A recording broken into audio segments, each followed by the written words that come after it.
What is up, and welcome in to episode 9 of Bourbon Sips and Fantasy Football Tips.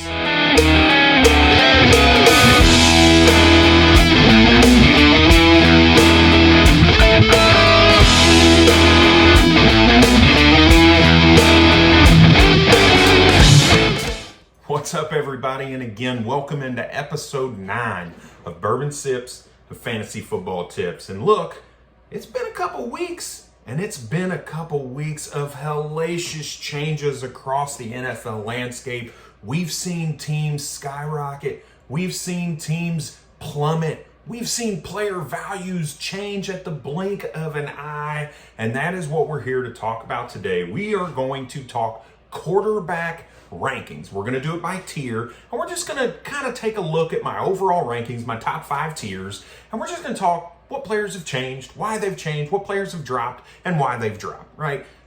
But it's not fantasy football tips, bourbon sips, unless we talk bourbon as well. So what we're going to do is I'm going to rank the Old Forester line. Now, there's some Old Forester bourbons that are absolutely phenomenal that you got to know fucking everybody and their mother, and you have to sell your first fucking born child to get, right? And those aren't the ones we're talking about. I'm not talking about Old Forester Birthday Bourbon or the Old Forester Presidential Select or the 117 series that came out or any of those bourbons that you just have to be at the right place at the right time and know the right people to get.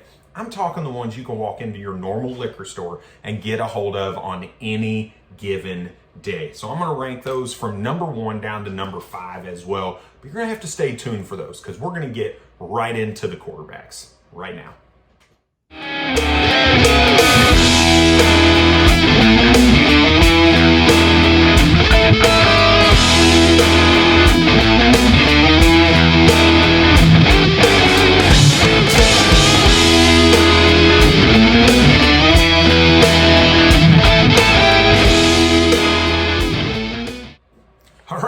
That video really kind of sets the stage for us, right? It shows you those 5 bourbons I'm going to rank, but it also shows you how much these QBs are just driving me crazy. Shout out to the Pick House for that bottle. Very excited. But look, we're going to talk all my different tiers. We're going to talk tier 1 through tier 5 of quarterbacks, which are really all your current starters. And I'm going to sip on a little bit of Old Forester. Obviously, how can I be talking about Old Forester bourbon and not be drinking Old Forester as well? But we're really going to talk about, again, those risers and those fallers. So let's just get right into tier 1. And if you look at tier 1 here, there's a few obvious names, right? There's Josh Allen. There's Patrick Mahomes. You see a little down arrow next to Patrick Mahomes. We'll talk about why that is here in just a second. But there's 2 guys who I think people could argue shouldn't and do not deserve to be in tier 1. And that is one in Justin Herbert, third-year quarterback for the Los Angeles Chargers. And when I think about Justin Herbert, I'm looking at a guy who has the model consistency right now. This guy has all of his receiving core back. He has his running backs back. He has his offensive line back. And they added to the defense. Now, a lot of folks will say, hey, look, the defensive guys, if you add those, that could be a downplay for the quarterback. I just don't believe that is the case, right? I see the way this offense runs. I see him airing the ball out every week. It doesn't matter what the score is. They're looking to score as many points as possible. So Justin Herbert, to me, is clear-cut in that tier 1. And I'll give you another statistic as to why here in just a second. And then probably the most controversial one is really going to be Desean Watson. But look, I'm only looking at this from a football perspective. I don't care, to be completely honest, all of his off-the-field stuff. I don't look at these guys for that reason. I look to win money based on playing fantasy football, and Desean Watson helps you do that. Desean Watson, since being in the league, has been a top 5 fantasy quarterback in all types of situations. Situations with a bad offensive line, situations with a good running game, situations with a bad running game, situations with DeAndre Hopkins, situations without DeAndre Hopkins. And no matter what, he always finds a way to be a top 5 fantasy quarterback. And the consistency associated with that, which again, we're going to cover here in just a second, is the prime example as to why this guy is tier 1, why he should be tier 1, and why anybody who says he shouldn't is actually kind of crazy in my opinion. So why are these guys tier 1 and not tier 2 or lower. And here's the deal. If you take a look, consistency to me is key. Not only should they have QB1 overall upside, they should also show me the consistency of never losing me a week. And when I take a look at these four guys meet that bill. When you look at their last full season played, so that would be 2020 for Desean Watson, and then 2021 for Josh Allen, Justin Herbert, and Patrick Mahomes, these guys are on average, between the four of them, 77% of the time giving you above 20 fantasy points per game. So only 23% of the time total are these guys below 20 fantasy points. And I'd even argue that 15 fantasy points ain't going to lose you a week from a quarterback. But when you've got consistent quarterback play above 20 fantasy points, you just have a huge advantage over everyone else. So when I think about these guys, I think about the fact that Justin Herbert, he's got over 80% over 20 fantasy points. The other guys above 70%. Josh Allen's at like 82% or some shit like that. I mean, this guy just continues. All four of these guys show you how consistent they are on the field, and you can't argue that, and that is why they are tier 1 quarterbacks. Now, the last thing I want to mention around these tier 1 quarterbacks is Patrick Mahomes. So over the last few years, Patrick Mahomes has been the consensus QB1 regardless. Right? I think last year there were some people who probably took Josh Allen over Patrick Mahomes, but in general, the large majority of the fantasy community has had Patrick Mahomes as QB1. And I get it. And I wouldn't argue if you want to keep him as your QB1 or the top of tier 1 at this situation. But right now, with the loss of Tyreek Hill, I really think there's some volatility that's going to be shown in that organization over the next year or so. I think the fact that they have misjudged draft picks, they have not done well drafting. They pulled a first-round pick with Clyde Edwards-Helaire. That hasn't worked out. They bring in Ronald Jones to kind of help. They now move on from Tyreek Hill. Travis Kelce is over 30. He's over the hill. There's only a couple years left of top-tier production from Travis Kelce.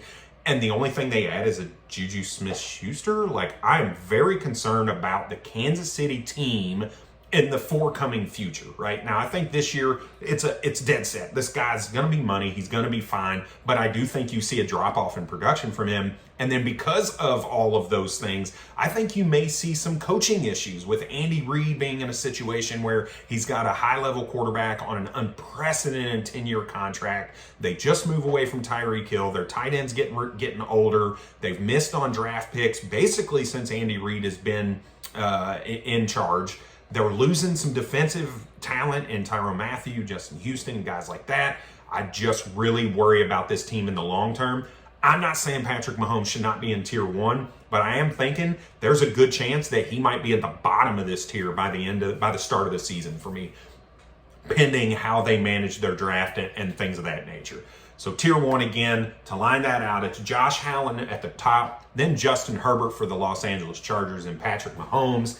Rounded out, final quarterback for tier 1 is Desean Watson for the Cleveland Browns. Now, let's move on to tier 2. And look, I'm just going to start off right now with, I think there's a real good chance that Joe Burrow could see himself in the tier 1 of quarterbacks by the time the season starts. I love what the Cincinnati Bengals are doing right now.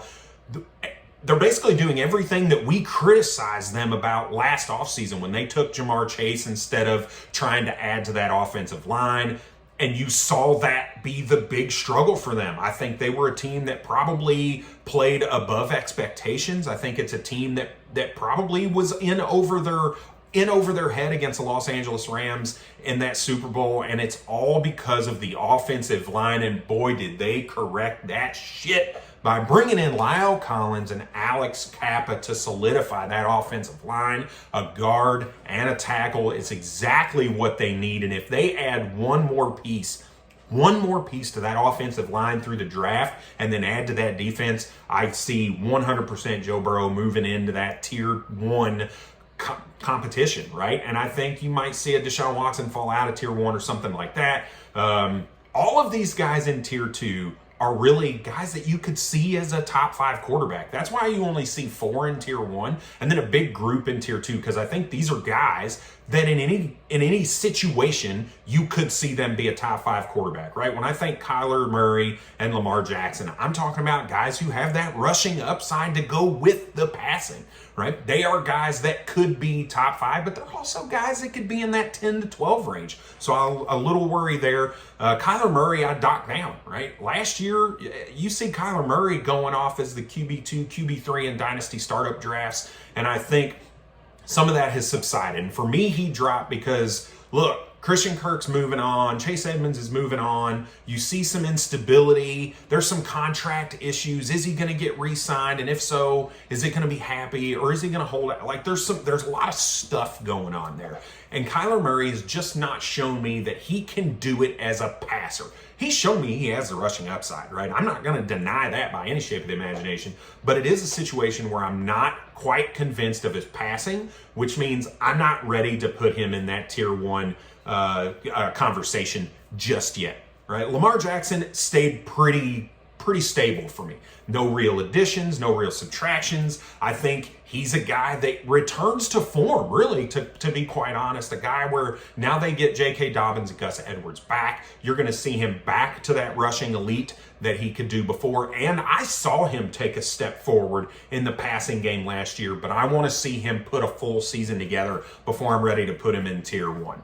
Matthew Stafford's kind of a given, 33 years old. He's not a young guy, but he's still got plenty of years in him. And you saw him put up top 5 production last year, given the offense, and they bring in Allen Robinson. So again, this is a guy that's got that top 5 upside, but he really kind of stays in range for me in that tier 2. He might have moved up a couple spots. Russell Wilson is next up, and it makes sense that he bumped up. He moves to a better situation. They got a run game. They got a defense. They got solid wide receivers and a tight end. I think this is a guy that with his rushing upside and the offense, there's enough points to go around for him to be that top 5 quarterback asset as well.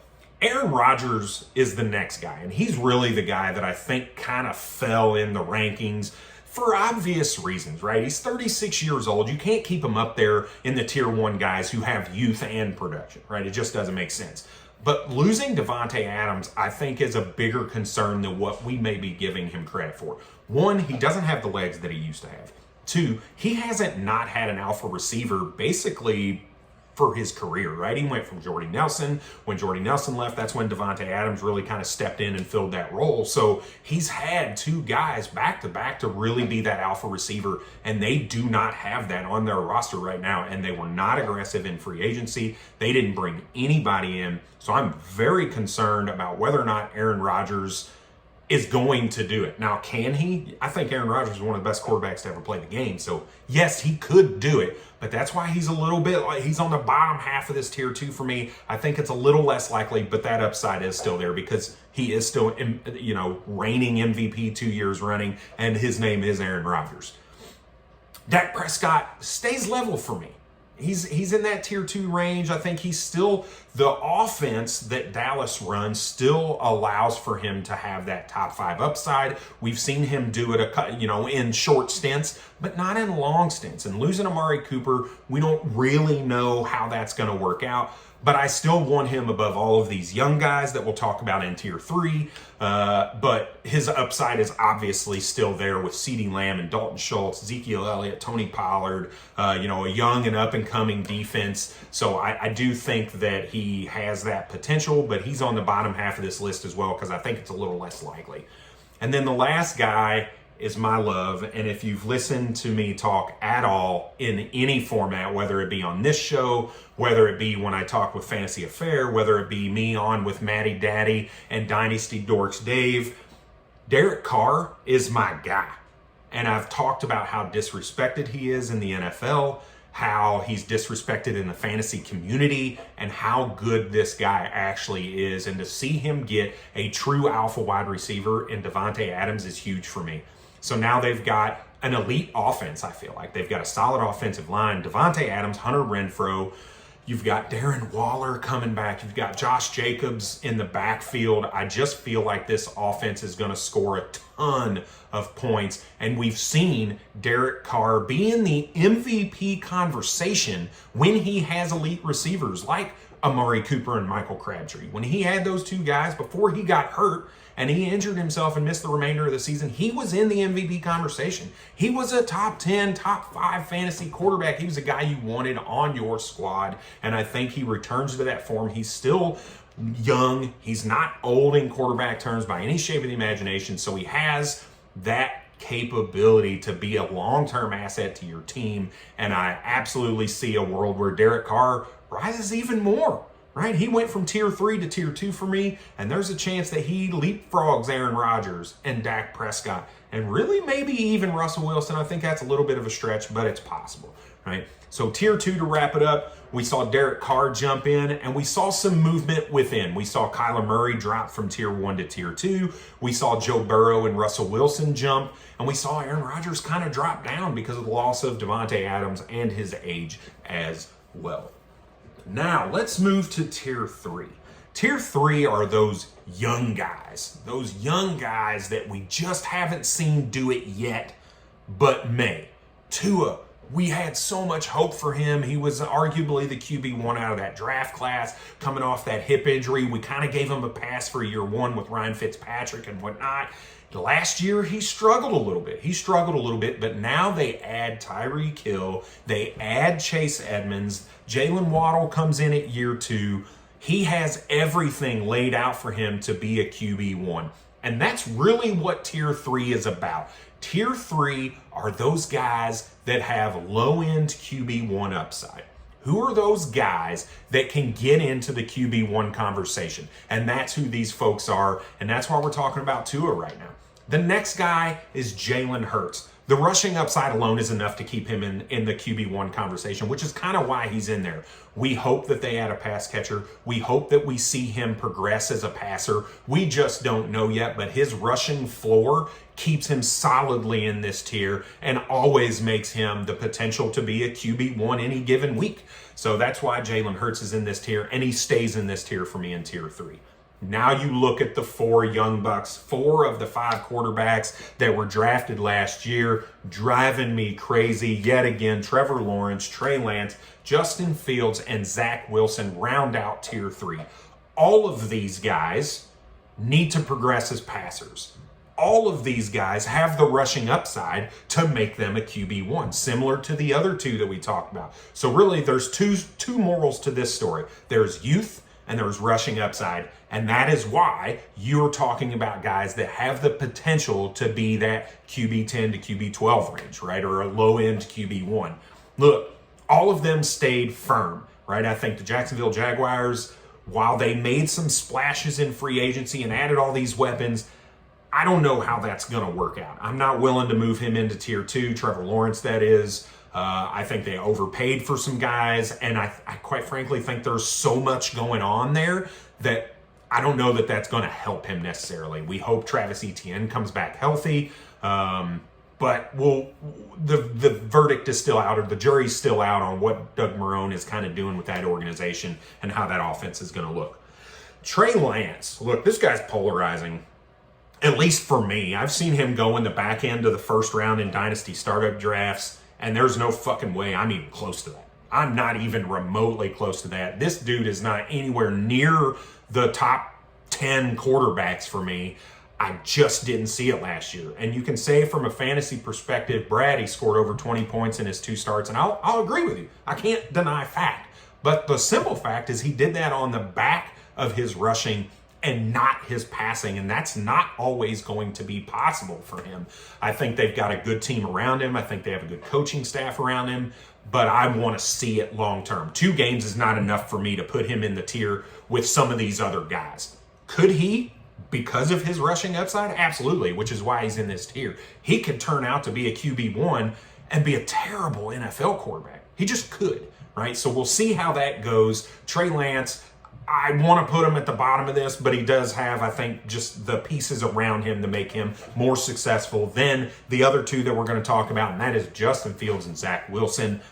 the weapons are just missing for these guys, right? I think outside of Darnell Mooney, you got a lot of questions. You hope that Cole Kmet can move up. You hope that David Montgomery can help him out. But the jury's still out again. I want to see him. He struggled so bad last year, and you almost hope this is like a Ryan Tannehill. Oh my God, I just blanked on the Adam Gase type situation. You get away from Adam Gase or Matt Nagy in this case, and you see an uptick in production from Justin Fields. That's what we hope. And very similar with Zach Wilson is you don't know the weapons right now, right? Corey Davis, we hope that he can be that alpha, but is he really? He never really has been.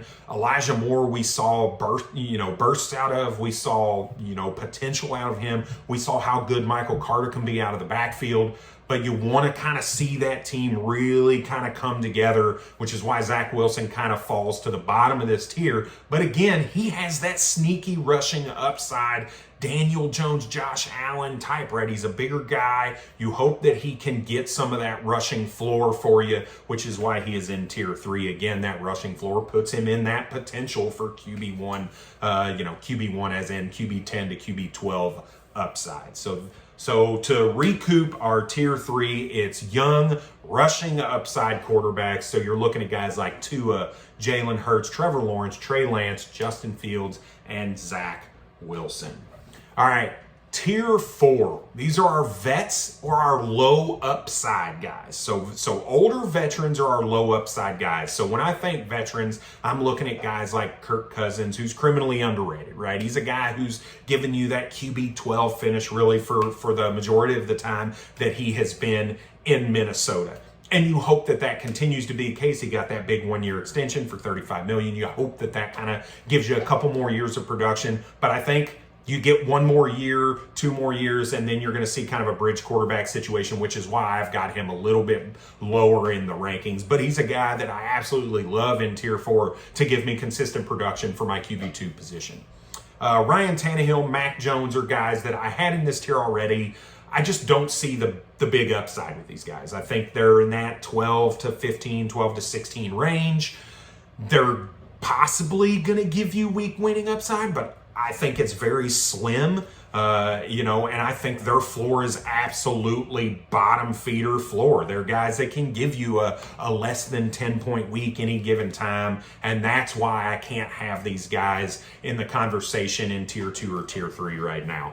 Daniel Jones is a guy that I think jumped the tier for me, right? He probably moved from that tier 5 up into tier 4. And it's really around my hope that Brian DeBall and that offense can really kind of fix him, can really put him in a situation to be successful, can utilize Kadarius Toney in the open field, can really get Saquon going again, can use Kenny Golladay in his downfield, 50-50 ball type situation as a threat.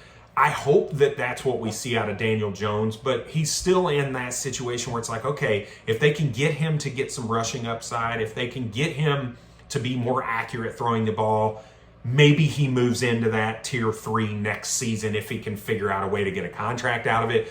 But the scare for me here is that he doesn't get that contract and he turns into a backup, which is not really what we want. And then to round out, your tier 4 guys, you're looking at those guys that may have a year for you. Carson Wentz, Matt Ryan, Tom Brady, the real vets that, again, could give you some QB1 weeks, but likely not going to be sustainable over past this year. And then Jameis Winston is that wild card. I had him in this tier before. I think he's a guy that you can trust to throw the ball in that offense a little bit, but there's also a chance he falls to tier 5 by the time the season starts. I want to get some more reports out of camp. I want to see kind of how he's throwing the ball. I want to see what they do with Michael Thomas and how the Alvin Kamara situation works out, because there's a lot of volatility with the new coaching staff, Michael Thomas, Alvin Kamara, and then Jameis Winston. So I'm not willing to move him up or down just yet, but there is a likelihood that he does move down instead of stay in tier 4. So tier 5 are those last-ditch effort guys. Baker Mayfield has continued to drop for me. I think there's a chance he's not even in tier 5 if he can't find a starting gig, obviously, because of Jared Goff and Drew Locke currently having those starting positions. But Baker Mayfield, I'm really disappointed. I think he's getting a little bit of the raw end of the deal. He struggled mightily, don't get me wrong. He played very poor last year, but he also played with a torn labrum the large majority of the year. And anybody who's played football and thrown a football knows it doesn't matter if it's your non-throwing shoulder. There is a lot of discomfort. There's a lot of strain put on that. And you hope that he comes back, can kind of settle down a little bit, let the tide kind of flow, and find himself a new gig somewhere. I love what Baker Mayfield was able to bring to the field for the Cleveland Browns, and you hope that he gets a chance to kind of build on that in a new franchise moving forward this year. Other guys in this tier, you're looking at Jared Goff, who, you saw him in his one-year start with the Detroit Lions last year. Didn't really give you a ton of upside, but didn't absolutely kill you any week either. He's just a guy that I really just want as my QB3. I don't want to have to start him as a QB2, and I think pretty much everybody is kind of at that point. But depending on how Detroit works, we've seen Jared Goff put up good fantasy production in his couple years in LA, and that potential is still there if they can bring in some weapons around him. You hope that they unleash DeAndre Swift. You liked what you saw from TJ Hawkinson and Amon-Ra St. Brown. They need that alpha wide receiver. And I don't know that DJ Shark is that guy. I think he can help the offense for sure, but they really do need to address that true alpha position and really kind of lean on the run to get the ball moving a little bit. So that is why Jared Goff is pretty firmly in tier 5 for me. I just don't know that there's a huge future and really a ton of upside for him.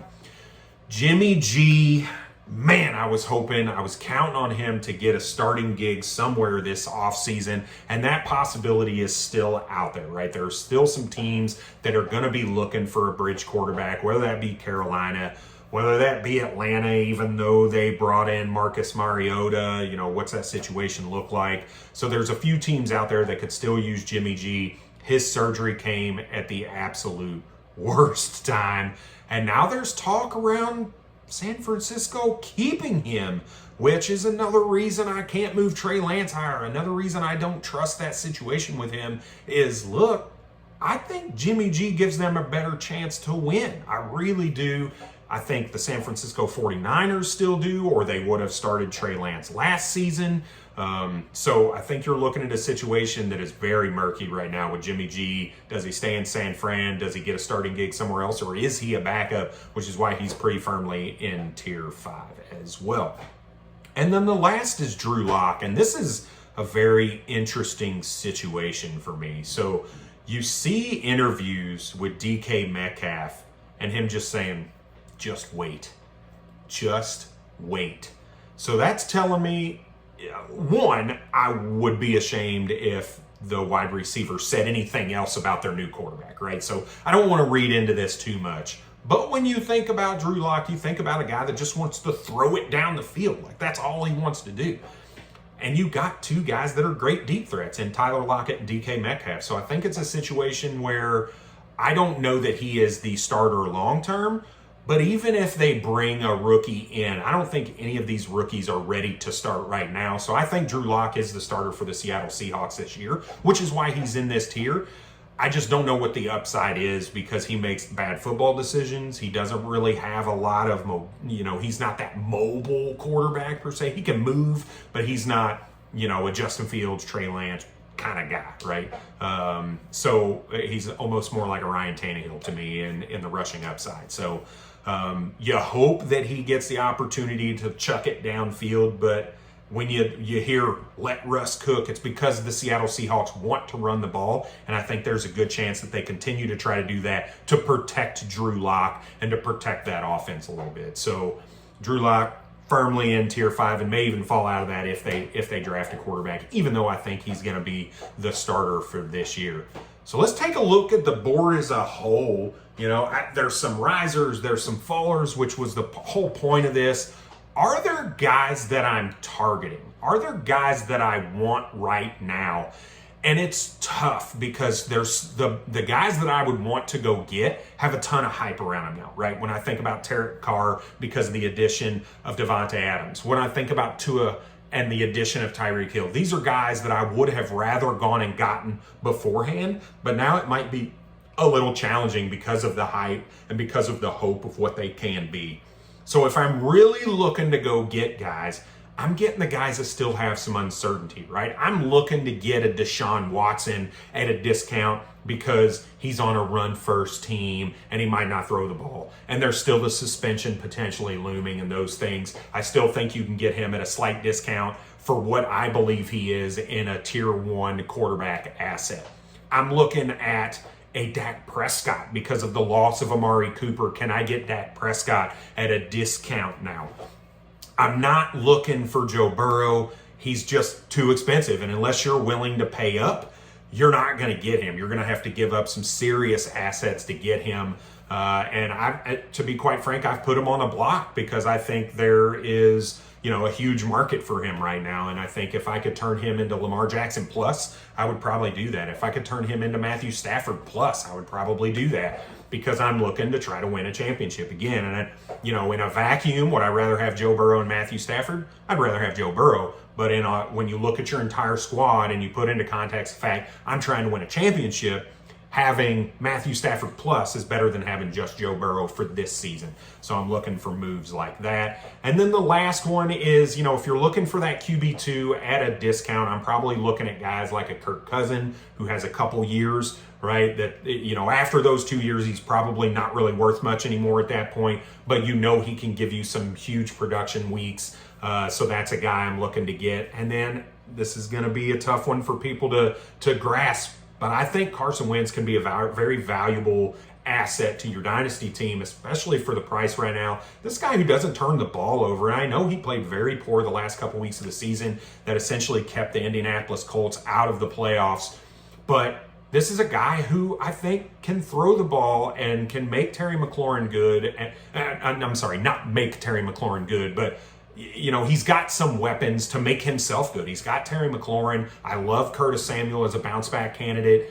Antonio Gibson, J.D. McKissic back. I really think they've got a team that's built around Carson Wentz to make him successful. And I know it's a 1 year, most likely from what everybody's saying, it's a 1 year deal. But I really believe that this guy could end up being a long-term solution for somebody in the right situation. And I think the Washington Commanders could be that team. So I'm excited for Carson Wentz, and especially at the fact that you can get him so dirt cheap right now to be your QB3, or even fill in QB2 if you really need one. And I don't think you'd be super disappointed in it. So, hey, I hope you guys like the show. We're going to move from football into bourbon. But if you like what you hear, take a look at me on Twitter. I'm at FFBourbonDude. Take a look at Bourbon Sips and Fantasy Football Tips. Give me a like. Give me a subscribe. I'd love to keep doing this. And the next episode is going to be all about those running backs and how free agency affected them as well. But let's move into one of my other favorite things, the bourbon section. We're going to talk Old Forester line and my top 5 bourbons. Here we go.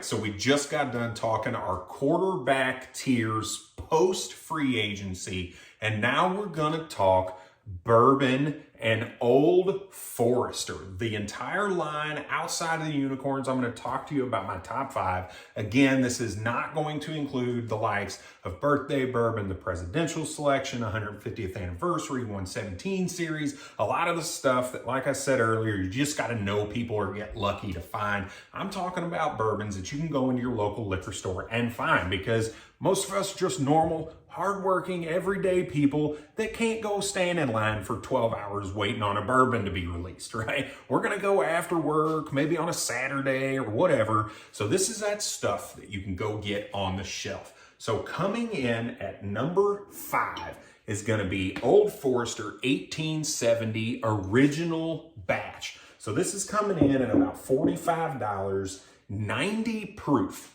Here's why it comes in at number 5.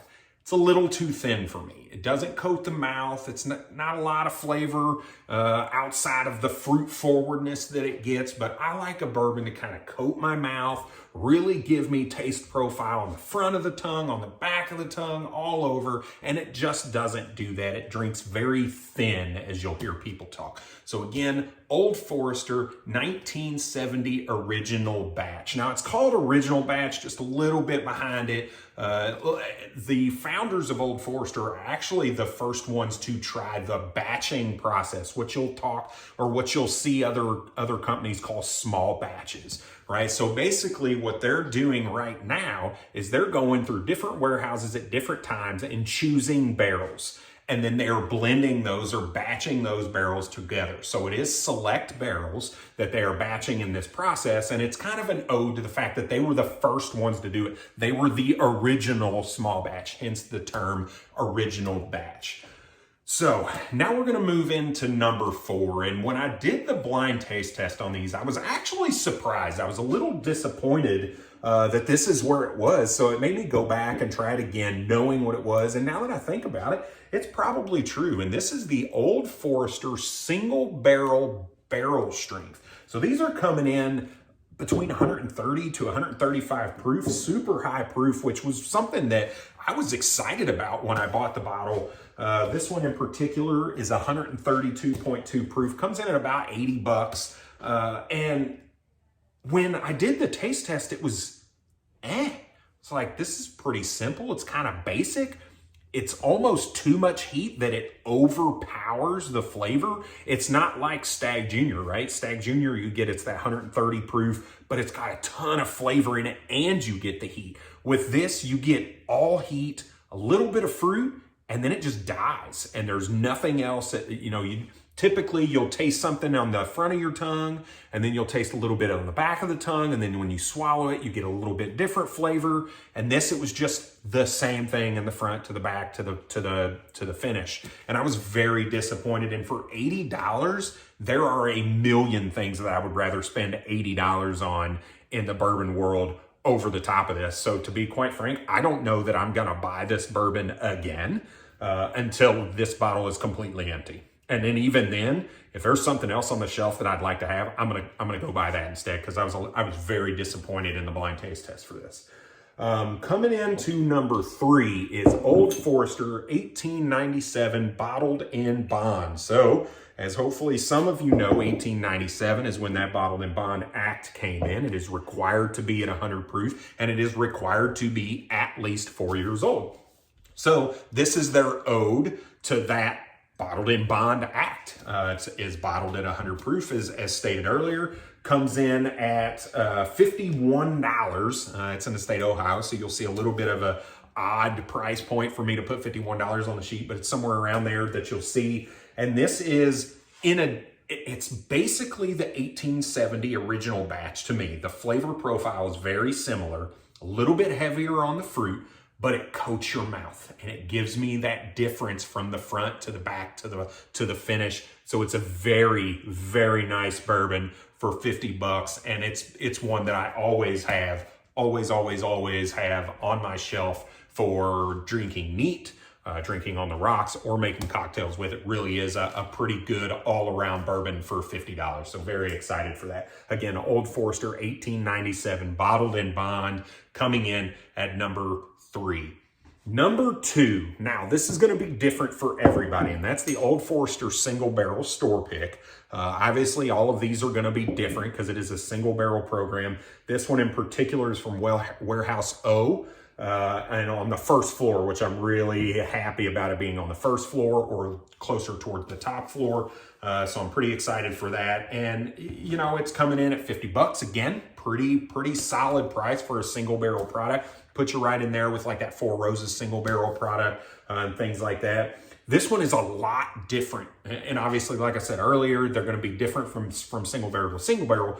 This one is a lot more baking spice, a lot more clove, a lot more pepper, a lot more oak, right? So if you're more that spice type of bourbon drinker, then you're really going to like this, versus if you're a fruity kind of drinker. I was actually a little surprised this finished higher than some of the fruit forward stuff. In particular, that bottled in bond, I thought for sure was going to be number 1 or number 2.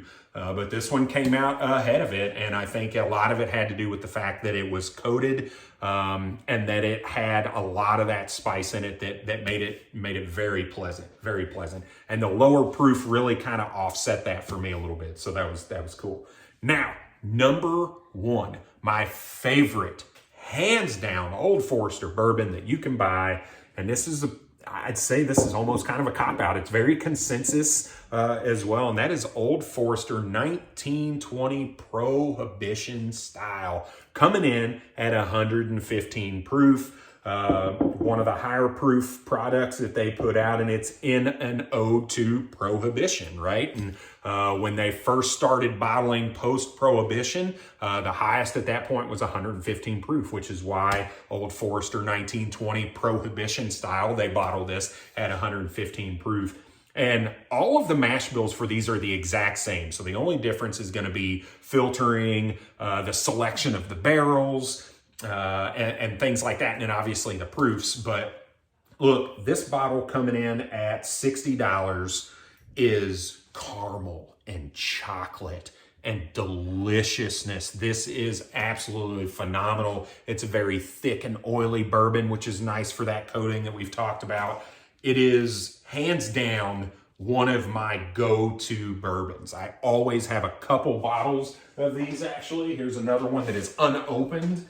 Because this is a bottle that is, like I said, my go-to. It is so good. The price point's a little expensive, but it is fire. This is one of the best pours that you can get off of a shelf in any liquor store pretty much in America right now. It is absolutely phenomenal, and you will love it. So that is my top 5 Old Forester bourbons. Again, to wrap it up, number 5 is 1870 Original Batch. Number 4 is the Old Forester Single Barrel Strength. Number 3 is 1897 Bottled in Bond. Number 2 is Old Forester Single Barrel. And number 1 is Old Forester 1920 Prohibition Style. Thanks again for tuning in. If you like what you're hearing, like, subscribe, give me a shout out on Twitter. Again, that's at FF Bourbon Dude on Twitter. And look, until next time, when we talk our running backs, cheers.